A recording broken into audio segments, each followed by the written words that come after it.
রাঙ্গুনিয়ায় বহুল প্রতীক্ষিত চালু হতে যাচ্ছে AC bus service Maisha aircon. বিস্তারিত জানতে স্বত্বাধিকারী ও সুপারভাইজার। আচ্ছা ভাই, নতুন তো মায়াশা এয়ারকন আসছে না? এটা কোথা থেকে সার্ভিস দিচ্ছে? এটা সার্ভিস দিচ্ছে তো আপনার ইয়ে থেকে সিনেমা প্লেস থেকে, সিনেমা প্লেস। আর ওইদিকে রাঙ্গুনিয়া থেকে, রাঙ্গুনিয়া থেকে লেসু বাগান থেকে। লিচু বাগান থেকে না? এটা ভাড়া নির্ধারণ হয় নাই? এখনো নির্ধারণ হয় না, হাসপাতালের উদ্বোধন হবে আর কি। সকাল 8টা থেকে শুরু হবে নাকি? না না, বিকাল 3টা থেকে। 3টা থেকে কার্যকর কালকে হবে? উদ্বোধন করবে তো ওই জন্য। আচ্ছা আচ্ছা, আপনি এখানে কিসে আছেন? আমি সুপারভাইজার হিসেবে। সুপারভাইজার হিসাবে না? ও আচ্ছা।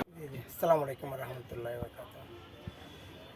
রাঙ্গুনিয়াবাসীর অনেক দিনের প্রত্যাশা রাঙ্গুনিয়া টু লালদিঘির পার, আপাতত লিচুবাগান টু লালদিঘির পার মায়শা এয়ারকন সার্ভিস চালু হবে আগামীকাল 3টায়, বিকাল 3টায়। কমিশনার মহোদয় উদ্বোধন করবেন। এই গাড়িটার মূল উদ্যোক্তা হচ্ছে যে অ্যাডিশনাল আইজি জনাব শাহাবুদ্দিন কুরেশি সাহেব, ওনাকে আমরা একটা রিকোয়েস্ট করে এনেছি। গাড়িগুলোয় আমাদের অনেক ভোগান্তি, রাস্তা রোডে গাড়ি চলাচল করার কোনো পরিবেশ নাই। তো এই একটা চেষ্টা করতেছি আমরা যে একটা সার্ভিস, উন্নতম একটা সার্ভিস দিয়ে মানুষকে সেবা দেওয়ার জন্য। ভাড়াও নিম্নতম, মোটামুটি আমরা ভাড়া নির্ধারণ করেছি।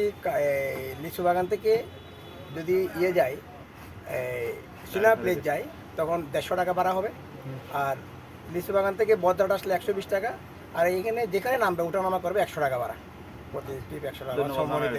চম্মনি থেকে রোয়াজাহাট থেকে সব জায়গায় 100 টাকা ভাড়া, নামতে পারবে, ওটা উঠতে পারবে না। সেই স্টেশন থেকে যাওয়া আসা করবে। ঠিক আছে, ঠিক আছে, ধন্যবাদ।